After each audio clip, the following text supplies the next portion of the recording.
And on the sidelines of the event, DD India correspondent Dibyendu Mondal spoke to Keyzom, Massally, Chief Digital Officer of the United Nations Development Programme, on how India is leading the digital public infrastructure sector. At the Global Technology Summit here in New Delhi, I'm joined by Keyzom, who is the head of the Digital Office of the United Nations Development Programme. Welcome to Doordarshan, ma'am.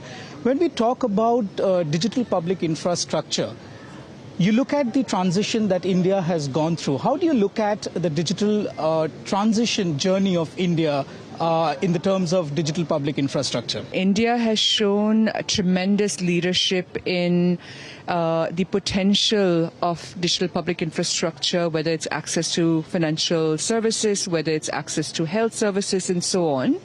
So really, DPI has transformed lives of many Indians.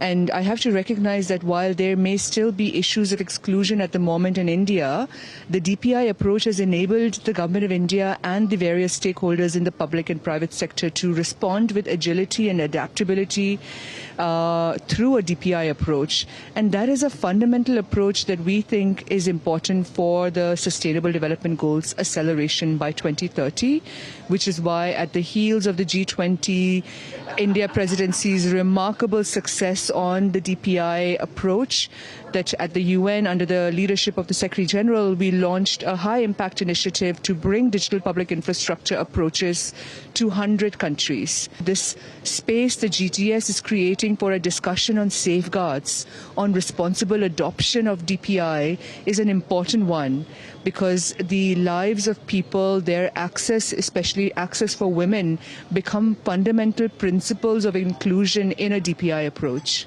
India has perhaps shown the way to the world on how to adapt to digital public infrastructure. Going ahead from here, how do you think India could perhaps show the way to the world to lead such a massive scale of technology adoption in terms of digital public infrastructure? India is going to, from its G20 leadership into the multilateral and multi-stakeholder process, is going to play a significant role. I think the goal is to really create that center of gravity, a convening space for various DPI approaches to be discussed, for India and the rest of the world to focus on what are the needs and demands in the global south, where the DPI approach can show up to help achieve development outcomes. I'd also like to ask you the role that the United Nations could play perhaps in the traversing of technology, not only to the developed countries but also to the global south, as you mentioned. We have